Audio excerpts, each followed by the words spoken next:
பொம்பளை பிள்ளைகளா இருக்கும். ஆமாடி, நீ சொல்றது வாஸ்தவம் தான். பாம்பு வயித்துல பாம்பு குட்டிங்கதானே பிறந்திருக்கணும். இப்ப நம்ம பொம்பளைகளா பிறந்திருக்குமே, ஏங்கி அதத்தான் யார்கிட்ட போய் கேட்கறது? அம்மா அப்பாட்ட தான் கேட்கணும். அம்மா அப்பாட்ட கேட்டா புஷு புஷுன்னு வாங்க. அப்படியே புஷு புஷுங்காங்களா? நம்ம வாய் பேச முடியாது. அப்படின்னா இந்த விவரத்தை யார்கிட்டயும் கேட்கறது? ஆண்டவன் பகவான் கிட்ட தான் கேட்கணும். பகவான்கிட்ட கேட்கணும். கைலாசத்துக்குள்ள போகணும். கண்டிப்பா அங்கதான் போனோம். இவ்வளவு தூரம் போகணும். ரொம்ப தூரம் ஆச்சா? ஐயே, கைலாசத்துக்கு போனா ரொம்ப தூரம் போகணும். அந்த நடைபயணம் களைப்பு தெரியாம இருக்கிறதுக்கு அப்படி கும்மி அடிச்சுக்கிட்டே போக மாடி. களைப்பு தெரியாம இருக்கும். வில்லங்கு பிடிச்ச வில்லிச கூட்டம் வாரான் இருக்கு. கும்மி அடிக்கவா? ஆமா, சரி. அந்த கூட்டம் முறை இப்ப சட்டி பட்டியை கழுவிக்கிட்டு இருக்காங்க. அதை கழுவி முடிச்சுட்டு வரட்டும். இல்ல, கழுவி கொண்டு விட்டாங்க. அந்த வில்லங்கத்தை ஆட விட்டுருவோம். அங்கே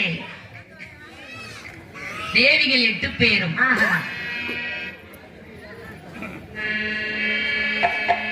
சிலிக்க சிலிக்க வரலே, காளியம்மா சிரிச்சுக்கிட்டே ஆடி வரலே.